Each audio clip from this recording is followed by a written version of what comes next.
to Security DNA, the podcast from Security InfoWatch. Today's guest is Steve Van Til, founder and CEO of Brivo, and one of the security industry's most influential technology thinkers. Steve recently authored a thought-provoking article for Security InfoWatch titled Integration Goes to Zero, where he argues that advances in cloud computing, APIs, and artificial intelligence are fundamentally changing how security systems connect and work together. For decades, integration has been a core source of value for systems integrators, of course. But Steve is suggesting we may be entering a future where integration becomes increasingly automatic, raising important questions about where value is created and how the channel evolves. Steve, welcome to the podcast. Great to be here, Rodney. Thank you for having me. Steve, when you say integration goes to zero, what exactly do you mean, and why should security pros care?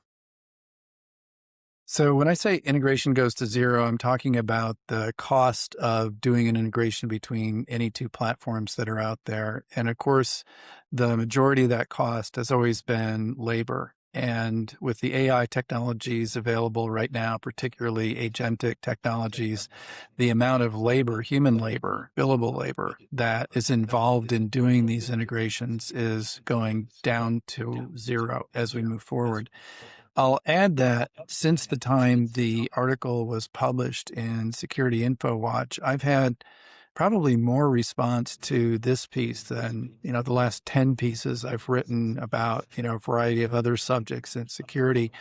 And most of that response has come from integrators, and it's been overwhelmingly in agreement in the form of people saying, you know what, we're already doing that, or we're trying to do that, or we want to do that, or we're looking for somebody that can help us do that, because the belief in the ability of these agents to do a lot of that work for them is already present in the integrators. And I contrast that with, let's say, the early days of cloud technology, where the belief was not there. A lot of people knew about cloud, but they didn't believe it was the right solution for security or access control or video. Here, what we have is a very advanced belief in the idea that these AI tools can be helpful. And what people are trying to accomplish is figuring out how to do the implementation. The other thing I'll add is that this is very exciting to most of the integrators I've talked about, because well-publicized fact that technician shortage is one of the critical problems of the industry. And so anything that can reduce or amplify technician hours, the effectiveness of technicians who are able to work with these tools, is very, very good news for most integrators. Give us, kind of a practical example of something that used to require, extensive integration work, but is now becoming almost automatic. So there's two broad categories. One I mentioned in the article, and I'll just repeat it here for people that didn't see the article. So product A, product B. Typically in the past, we all depended on the vendors of those two products building a native integration between them. And it was really up to the two manufacturers, the two software companies, to build that. And if they hadn't decided that they wanted to do that, then the integrator and the end user were just out of luck, because the only way to get those two products to work together was if there was a native support in there from both of the manufacturers. One of the Brivo dealers that I talked to at ISC West had confronted this exact situation where they wanted to do an integration between our product and another product. That wasn't something that we had done. That wasn't something that the other vendor had done. So this integrator simply did it himself in a platform called OpenClaw and got the thing up and running. So it's, in that case, taking something that was quote unquote impossible before and making it possible to do now with a little bit of effort. The other broad category isn't necessarily integrating two things that didn't work together before, but automating a whole bunch of the steps involved involved in doing setup. So, for example, commissioning systems, a great deal of that is repetitive work that can be scripted or programmed into any one of the agents that are out there. And so a lot of the initial equipment configuration can be performed by setting up an agent to always set up a certain product this way, always set up another product another way. The other thing, of course, is that for customers who are transitioning from an old system to a new system, even if it's within the same vendor family, there's very often a data transfer involved. And sometimes there's data transfer tools provided by the vendor, sometimes there's not. And of course, anytime you're going from one product camp to another, the tools to do that translation of databases and other information may not be there. And so that's a task that's very easy for a lot of these agents to perform for you.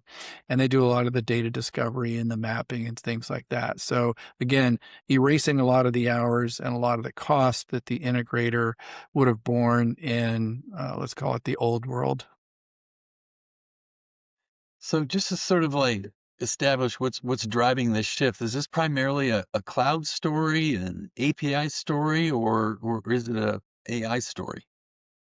It's a little bit of all, but I think it's really an AI story because quite a few of the agents that do this kind of thing, particularly in the security context where some of the devices are local.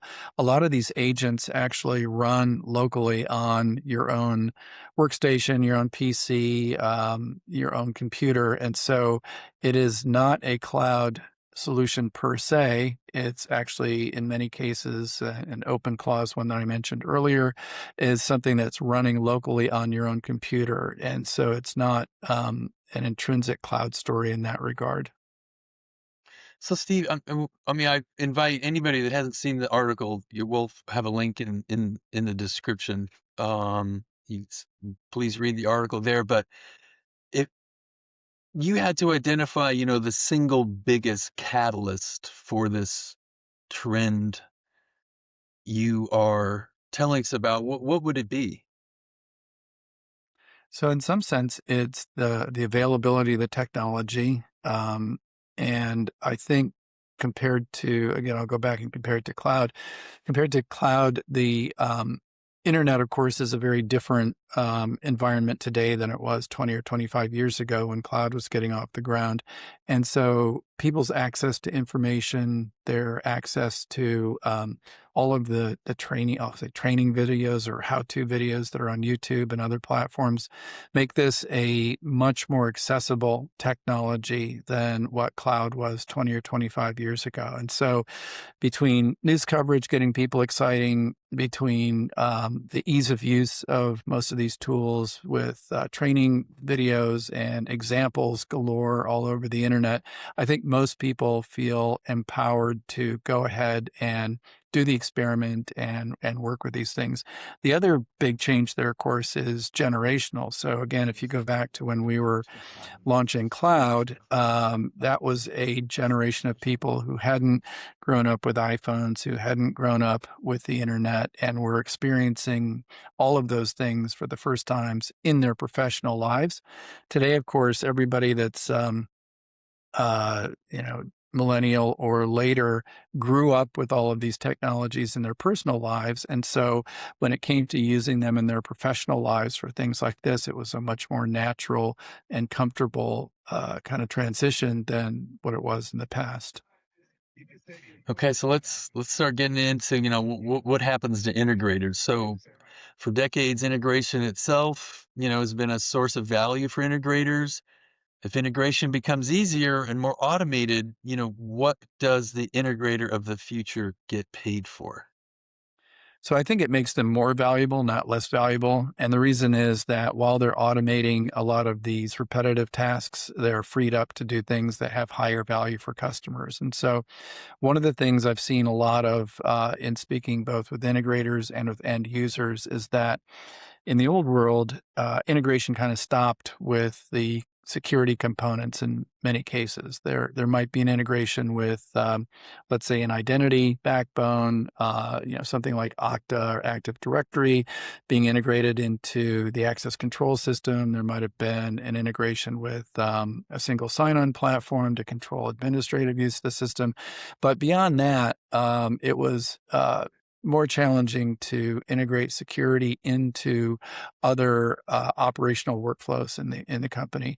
What's happening now is that end users in particular who are using agentic technology to automate other workflows in their company, onboarding new employees, for example, can now include the security systems in those workflows. And the integrators have a role in helping to make that happen by providing their own knowledge about how the systems work and how they can be connected into those other agentic workflows. And so I think it takes the conversation up a level, and it allows the integrator to be part of a conversation about improving overall business process changes in the customer, as opposed to kind of drawing a line very close to the security system that couldn't in the past integrate as well with those other business processes, and now can do so very easily. One of the mega trends for the Security Industry Association that you heavily involved in, of course, is this idea that security systems aren't valued. They aren't seen holding the value that they should be in the end customer's perspective. And you have argued that actually integrators could increase what, you know, they're paid for the services that they provide. Is this part of that, of being paid more for the value you are bringing and the services and technologies being integrated and installed?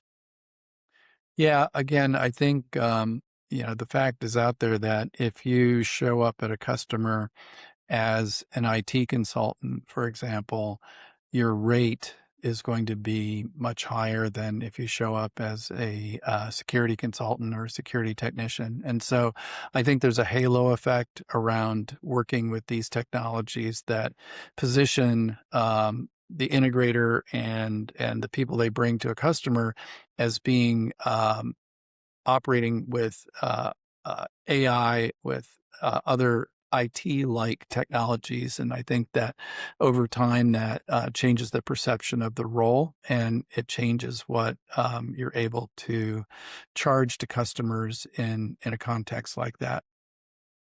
Okay. So let's talk about, where does customer value move? You suggest that value doesn't disappear, it moves. If customers aren't paying for integration expertise, where are they willing to spend their money? Well, I think they're still paying for it, but they're getting more for what they pay for. So, for example, to show up and put in an access control system that still requires the HR department or the security department to enter individual employees, or to upload CSV files, or to do something like that that's time consuming.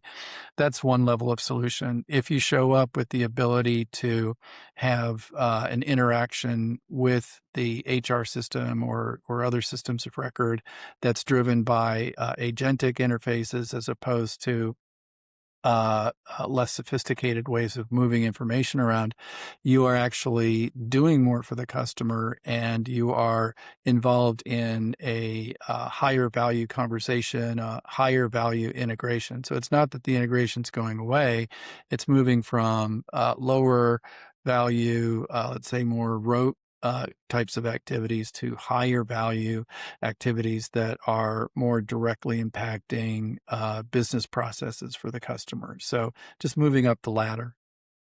Okay, okay. So are we moving toward a model where customers care less about products and more about outcomes? Absolutely. I think that everything that's going on with agentic AI is moving us in that direction. And one of the real obvious reasons for that is that once you have agents in place, you're no longer dealing with user interfaces, at least not traditional graphic user interfaces beyond the initial setup of the system, because a lot of the systems become what people are calling headless, meaning that they are presenting an API into other business processes and other IT systems, and there's not as much reason to go in and fiddle with buttons and dials and so forth on kind of an old-fashioned pixel-based user interface. The newer model is to have all of those interactions mediated by one or more agents, some of which might be brought to the party by the integrators, some of which might be brought to the party by the customer's own IT department. And because there are standardized ways for those things to communicate with each other, it's much easier to do that kind of work. And in fact, it can be done by people who are non-technical or quasi-technical. That's the big change in the vibe coding era that we live in now.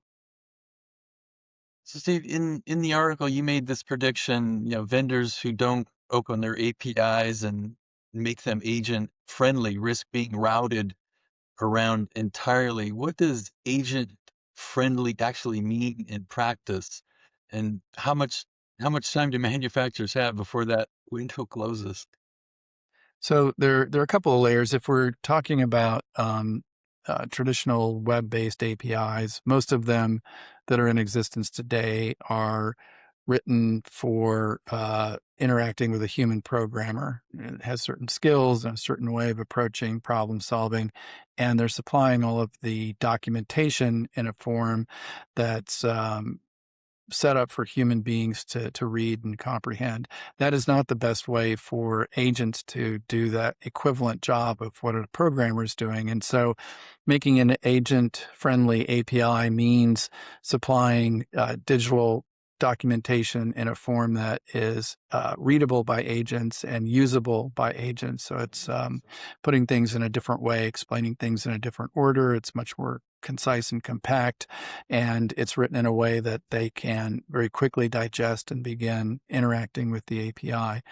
That's one whole layer of this phenomenon I was describing of needing to become AI friendly. That's at the API level. The next layer up from there, you've probably heard or read about MCP servers, which are just a way of taking an existing API and wrapping it in a standardized connector that people are calling the USB connector of AI that then can be addressed by off-the-shelf agents like ChatGPT, like Claude, like any of the others that are out there. And so that need for working at a low level with an API completely disappears in that scenario because the MCP wrapper around the native APIs plus the ability of all of these chat programs to interact directly with MCP servers means that a lot of that lower level work is just gone entirely from the equation, which is liberating and I think allows us to spend, all of us, manufacturers, integrators, end users, to spend our time on higher value activities that don't require really a lot of reintegration that's done, in every one of those customer settings or every one of those integrator settings.